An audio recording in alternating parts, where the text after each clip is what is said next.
Morning friends, কেমন আছো সবাই? আশা করছি সবাই খুব ভালো আছো, সুস্থ আছো। আর আজকে হলো বৃহস্পতিবার। আজকের ব্লগটা এখন থেকেই শুরু করলাম। তো আমি এখন রুমে আসছি কারণ বিছনাটা উঠাবো বলে। আর ছোট ছেলে উঠে গেছে আজকে তাড়াতাড়ি, ও দিওয়ানে গিয়ে শুয়ে আছে। ওই জন্য ভাবলাম বিছনাটা উঠিয়ে নিই, তারপরে যাব হলো সব ব্রেকফাস্ট তো বানিয়ে ফেললাম, কারণ সকালে ছেলেকে টিফিনে দিয়ে দিয়েছিলাম, ওরা দুজন স্কুল চলে গেছে। আর আজকে আবার সকাল থেকে বৃষ্টি, অল্প বৃষ্টি জোরে হয়, আবার কিছুক্ষণ কম হয়, এরকম করে আজকে সকাল থেকে বৃষ্টি দিচ্ছে। এই বৃষ্টির মধ্যে ছেলেরাও স্কুলে চলে গেছে, তো তখনই আমি ব্রেকফাস্টটা বানিয়ে ফেলেছি। তো কি ব্রেকফাস্টে কি আছে সেটাও তোমাদেরকে জানাবো। আর আজকে না সকাল থেকে ওঠার পর থেকে খালি ঘুম পাচ্ছে, খালি মনে হচ্ছে কি যেখানে বসি সেখানেই শুয়ে পড়ি, এরকম লাগছে, জানি না কেন। না, সকাল থেকে এরকম মনে হচ্ছে।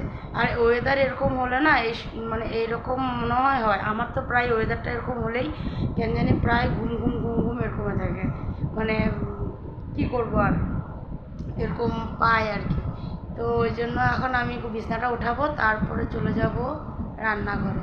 আর আজকে যেহেতু বৃহস্পতিবার, তো বাজার আসলে পরেই রান্নাটা হবে, কিন্তু কিছু আছে যেগুলো রান্না করে রাখা যাবে।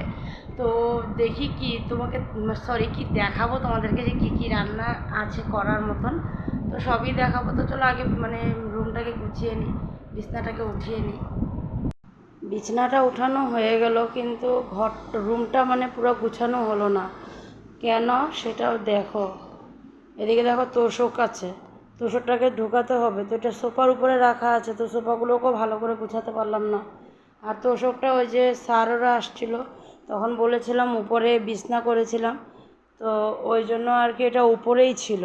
তো কালকে তোমার দাদাভাই উপর থেকে নিচে নামিয়ে আনলো, কারণ যেদিন ওরা গেছে ওদিন আমাদের সংযম ছিল, তারপরের দিন আবার পুজো, তো ওই জন্য আর নামানোই হয়নি। তো কালকে নামিয়ে আনলো। তো আজকে ভাবলাম এটা ঢুকিয়ে রাখবো, খাটে ঢুকাতে হবে। ওইদিকে দেখো বালিশও আছে, ওগুলোও ঢুকাতে হবে সব। তো তারপরে ওগুলোকে এখন তোমার দাদাভাই আসলে পরে এগুলোকে ঢুকিয়ে তারপরে দিয়ে সোফাটাকে ঠিকঠাক করব। আর এদিকে দেখো ট্রাঙ্কের উপরের কাপড়টা, যখনই ফ্যান চলে তখনই এই কাপড়টা উপরে উঠে যায়, এটাকে নিচে নামিয়ে দিলেও আবার উড়ে উপরে যায়। তো আর এদিকে দেখো সোফার মধ্যে কত কাপড়, এগুলো কালকে সব ধোয়া হয়েছিল, তো আজকে সকালে সব উঠিয়ে নিয়ে আসলাম, কারণ বৃষ্টিতে আরও কীরকম ভেজা ভেজা হয়ে থাকে। ওই জন্য এগুলো সব ভাঁজ করব, কিন্তু এখন করব না, এখন একদম সময় হবে না। এখন এগুলো ভাঁজ করতে বসলে অনেকটা সময় লেগে যাবে। তো এগুলো এখন থাক, সব কিছু সেরে নিই, তারপরে এগুলোকে ভাঁজ করব। তো ওই জন্য রুমটা পুরোপুরি গুছানো হয়নি। তো চলো রান্নাঘরের দিকে যাই। তো বাবার ফটোটাকে শোয়ানো আছেন, উঠিয়ে দিই বাবাকে।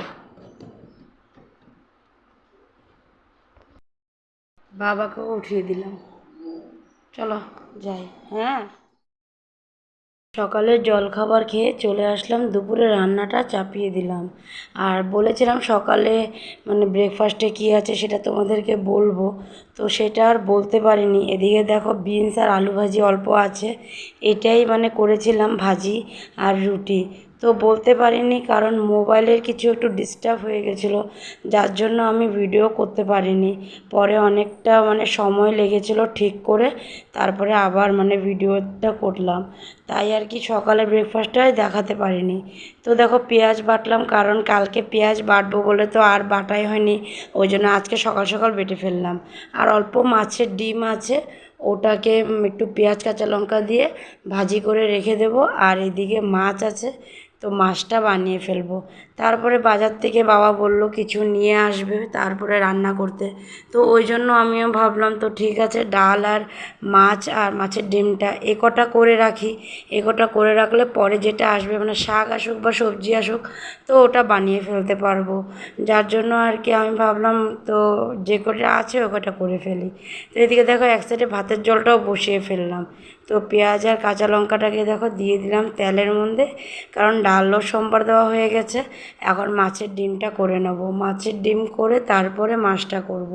তো পেঁয়াজটা আর কাঁচা লঙ্কাটা এখন একটু নরম হলে পরে মাছের ডিমটাও দিয়ে দেব, দিয়ে ভালো মতন নেড়ে চেড়ে দেবো। তো আমার পেঁয়াজটা আর কাঁচা লঙ্কা দুটোটাই নরম হয়ে গেছে, তো মাছের ডিমটাও দিয়ে দিয়েছিলাম।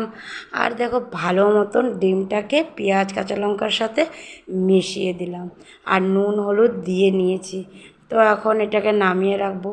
তো এদিকে দেখো এখন পটল ভাজি করছি। বাজারের অপেক্ষায় এতটা সময় বসে থাকার পরে দিয়ে বাজারই হলো না, কেমনে যাবে? এত বৃষ্টি হঠাৎ নেমেছে, মানে বাবা যে মানে বাজারে যাবে সেটা আর যেতেই পারলো না। সাইডে গেছিলো, সেখান থেকে ভেবেছিল বাজারে চলে যাবে, কিন্তু সেটা আর হলোই না।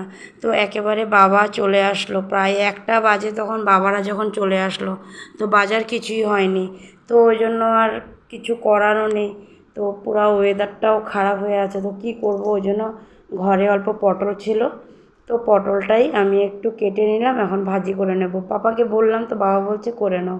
তো এদিকে দেখো বাইরে চলে আসলাম, দেখো কি বৃষ্টি।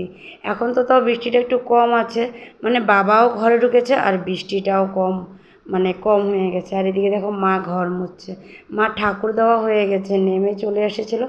তো আমি বলেছিলাম আমি করে ফেলবো, ঝাড় তো দেওয়া হয়েই গেছে। তো মা বললো না আমি দিয়ে দিচ্ছি, তুমি মুছে নিচ্ছি, তুমি যে কয়টা আছে করে নাও। তো এদিকে আমার পটল ভাজিও হয়ে গেল। এখন চলে যাব হলো, অল্প কাঁঠাল ছিল একটা, ওটাকে আমি এখন একটু ছুলে নেব। তো দেখো কাঁঠালটাকে আমি ছুলে নিয়ে আসলাম। কাঁঠালটা বেশি একটা ভালো মানে নাই, তাও আর কি মানে ছুলে রাখলাম, দেখা যাক যদি খায় আর কি তোমাদের দাদা ভাই। তো এদিকে দেখো ছেলেরাও স্কুল থেকে চলে এসেছে, আর ছোট ছেলে গেছিলো কাকার সাথে দাদাদেরকে আনতে। তো মেজো ছেলে তো স্নানে চলে গেছে, আর বড় ছেলে যাবে, যেহেতু ওর পাপা গেছে বাথরুমে ওই জন্য যায়নি। তো ও দাঁড়িয়ে আছে, তো আমি মেজো ছেলের ভাতটা নিয়ে বসে পড়লাম ওকে খাওয়াবো বলে। তো তাড়াতাড়ি খাইয়ে দিয়ে তারপরে আবার বেরোতে হবে। এই দেখো বেরোতে হবে বললাম তো বেরিয়েই গেলাম। খাওয়া দাওয়া শেষ করে তারপরে বেরোলাম, কারণ তোমাদের দাদাভাই হঠাৎ আমাকে বলল খাওয়া দাওয়া শেষ করে বাজারে যেতে হবে, কারণ বাবা বলেছে বাজারটা করে নিয়ে আসতে। তো যেহেতু বহুত বহুত কাদা হয়ে গেছে মানে বাজারটা, তো ওই জন্য মানে বৃষ্টি হলে এরকম কাদামাটি হলে আমি মানাই করি বাবাকে যেতে, যে তুমি যেও না আমি চলে যাব। তো ওই জন্য আজকে চলে আসলাম আবার বাজারে, তো বাবাকে আর আসতে দিলাম না। তো এদিকে দেখো বাজার মোটামুটি পৌঁছেই গেলাম। তো এখানেই মানে এখান থেকে শুরু, আর একটু আগের থেকেও শুরু হয়, ওখানে দাঁড়া করায়নি, ও এই সাইডে আসছে। তো এদিকে দেখো কি কাদা, দেখেছো কি কাদা। তার উপরে আবার ছোটো ছেলেকে নিয়ে আসছি, মানে খুব কষ্ট, কারণ 3জন ঘরে থাকলে মা একদম সামলাতে পারে না 3জনকে, কেমনে সামলাবে, যেই চঞ্চল 3জন। তাও তো বড়জন একটু শান্ত থাকে, কিন্তু ওরা বাকি 2জন তো একদমই শান্ত নেই। তো দেখো চলে আসলাম বাজারের ভিতরে, আর এখন এখান থেকে মানে বাজারটা করে নেব। তো দেখো কীরকম অবস্থা ভিতরটা, এটা পুরো মাঠ একটা, তো ভিতরটার অবস্থা নেই। তো ছেলেকে কোনো মতে মানে নিয়ে গেলাম আর কি, একটু ধরে ধরে এখানে ওখানে করে করে তারপরে নিয়ে গেলাম। তো এদিকে দেখো কী সুন্দর ও দেখছে কি আছে কি নেই, ও নেবে বাজার থেকে। তো ওই জন্য ও আমার সাথে সাথে হাঁটছে, আর ওর পাপা আগে আগে যাচ্ছে। আর বাজার থেকে ব্যাগ কেনা হচ্ছে, ওর তোমার দাদাভাইয়ের হাতে দেখো ব্যাগ আছে তোমাদের দাদাভাইয়ের হাতে। তো ব্যাগগুলো নেওয়া হয়েছে নতুন, কারণ বাজারের ব্যাগগুলো সব নষ্ট হয়ে গেছে, তো কিছু ছিঁড়ে গেছে এরকম আর কি। তো ওই জন্য নতুন ব্যাগে করে সব বাজার করে নিয়ে আসলাম। তো দেখো বাজার করতে করতে সন্ধ্যায় হয়ে গেছে, এখন চলে যাচ্ছি ঘরে, কারণ মানে আর আমি যখন আসি তখন আমার বড় ছেলের বন্ধুরাও এসেছিলো। তো ওই জন্য মানে তোমাদেরকে আর দেখাতে পারিনি, কারণ আমি বেরিয়ে পড়েছিলাম, ওই জন্য আর দেখাতে পারিনি। তো চলে আসলাম বাড়িতে, আর এদিকে দেখো ওর বন্ধুরাও চলে গেছে আমরা আসার আগে আগে। তো মানে ওর বন্ধুর পাপা এসেছিলো, তো ওর পাপা নিয়ে গেছে। তো এদিকে মা ওদেরকে দুধ টুধ দিয়ে দিয়েছে, ওরা খেয়ে নিল, আর বাবা মানে টিভি দেখছে। আর এখন 3জনই পড়তে বসবে। 3জন পড়তে বসবে কি, ছোটোজন পড়তে বসবে না। ওকে আমি মানে কালকেও পড়তে বসতে বললাম, বসেনি। আজকে তাও একটু সেকটু নিয়ে বসেছিলাম, মা ওর সাথে মানে কথা বলে বলে একটু একটু পড়ানো মানে ওকে পড়াচ্ছিল। তো এদিকে দেখো ছোটো মেজো ছেলে ম্যাথ নিয়ে বসেছে, আমি ওকে একটু ম্যাথ করতে দিলাম। আর ওই যে ও চলে এসেছে, ও এখন ম্যাথ করবে, ওকেও এখন পেন্সিল আর খাতা লাগে। তো এখন আমি ওকে কোথা থেকে দেব, পরে তোমাদের মানে দাদাভাইকে বললাম একটা কপি আর পেন্সিল দিয়ে দাও, আমার তোমাদের দাদাভাইও কোথা থেকে দেবে। পরে বড় ছেলেকে বললাম, তারপরে তো আর হলো, আর ও তো লিখছে, ও আর যাবে না দেবে না, পরে দেখো একটা খেলনা নিয়ে নিল, এখন ওটা নিয়ে ও ব্যস্ত হয়ে গেছে, এখন ও ওটা নিয়ে খেলছে। আর আমি এদিকে ওকে পড়িয়ে তারপরে রান্না করবো। কারণ আজকে দুপুরবেলা তো দেখলেই অমন কিছু হয়নি, তো রান্নার মানে কিছু অমন নেইও রাত্রের জন্য। তো ওই জন্য ভাবলাম কি করব সেই মানে ভাবতে ভাবতে তারপরে মানে কি করব, আর ওই জন্য ভেবে ফেললাম তো চলো আলু ভাজি একটু করে নিই আর একটু রুটি বানিয়ে দেবো, যেহেতু ভাইও রুটি খাবে, তোমাদের দাদা ভাইও রুটি খাবে, বড় ছেলে রুটি খাবে বলেছে আলু ভাজি দিয়ে। তো ওই জন্য ভাবলাম চলো আলু ভাজি করে নিই আর রুটি বানিয়ে দেবো। আর তার সাথে দেখো ডিম সিদ্ধ করা হয়ে গেছে, তো ডিম সিদ্ধও করে নিয়েছি, রুটির সাথে দিয়ে দেবো। আর আজকে দুপুরে দেখো কাঁঠালগুলোকে যে মানে আমি ইসে করেছিলাম, এই যে কাঁঠালটাকে যে মানে বেছে যে রেখেছিলাম, দেখো কেমন হয়ে গেছে কাঁঠালগুলো, মানে খুব একটা ভালো ছিল না কাঁঠালটা। তো ওই জন্য মানে তোমাদের দাদাভাই একটু মুখে দিয়েছিল, তো বলছে কি না যে খেতে বলে ভালো লাগছে না। তো ওই জন্য ভাবলাম থাক কী করবো, আর এগুলো খাবো না। তো মা বললো কি কাঁঠালগুলোকে বিচিগুলো ছাড়িয়ে ইসে করে মানে ফেলে দাও। তো ওই জন্য ভাবলাম থাক এখন এখানে রাখা থাক, আমি আগে সব সেরে নিই, তারপরে দিয়ে কাঁঠালগুলোর বিচিগুলোকে রেখে কাঁঠালগুলো ফেলে দেবো। তো তেলটাও গরম হয়ে গেছে, তো দিয়ে দিই।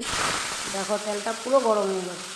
আর আলু ভাজি একটু তেল পুরো ভালো গরম হলে দিলে পরে আলুগুলো আর মানে ফ্রাই প্যানে লাগে না, না হলে কি হয় লেগে ধরে, মানে কম গরম হলে কম গরমের মধ্যে দিলে তখন লেগে ধরে। তো ওই জন্য ভালো মতন গরম করে নিলে লাগার ভয় থাকে না। তো চলো আলুগুলো সব দিয়ে নিই। আলুটাকে একটু নেড়ে চেড়ে ঢাকা দিয়ে রেখে দিলাম, আর যতক্ষণে আলুটা সিদ্ধ হয় ততক্ষণে আমি আটাটা মেখে নিই।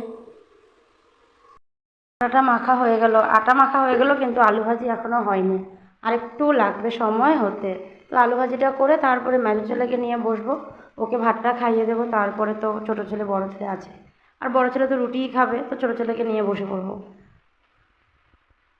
খাওয়া দাওয়া শেষ করে এসে বসে আছি এখন রুমে, কারণ বসে টিভি দেখছিলাম। তো টিভি দেখছিল হলো তোমাদের দাদাভাই, তো ও ফিল্ম দেখছিল, এক ভিলেন দিচ্ছে, তো ওটাই বসেও দেখছে। ওই দেখো টিভি এখনও অনই আছে, বন্ধ করিনি। আর আমরাও খাওয়া দাওয়া করে মা আর আমি ড্রয়িং রুমে টিভি দেখছিলাম। তো খাওয়া দাওয়া হয়ে গেছে, তো টিভি বন্ধ করে মাও চলে গেছে রুমে, আমিও চলে আসলাম। তো মানে এসে দেখি কিনা তোমাদের দাদাভাই টিভি দেখছে, তাই ওর সাথে একটু বসলাম দেখবো বলে। তো একটু সময় হলো দেখছিলাম, তো এখন আর দেখবো না। তোমাদের দাদাভাই চলে গেছে বিছনায়, ও বলছে কি না আর দেখবে না, কারণ এখন প্রায় 12টা বেজে গেছে। আবার কালকে সকালে আবার তাড়াতাড়ি উঠতে হবে, যেহেতু বাচ্চাদের স্কুল আছে, তো ওই জন্য তাড়াতাড়ি উঠতে হবে। তো এখন যদি বসে যদি টিভি দেখি তাহলে সকালে আর ওঠা যাবে না, সারাদিনে তো ওই রাত্রের ঘুমেই। তো ওই জন্য আর বসবো না, চলে যাব টিভিটা বন্ধ করে। তো চলো, তো সবাইকে গুড নাইট। তো সবাই ভালো থেকো, আজকের ভিডিওটা এখানেই শেষ করে দিলাম। তো সবাই ভালো থেকো, সুস্থ থেকো আর সাবধানে থেকো। তো আজকের জন্য টাটা, বাই বাই, সবাই ভালো থেকো।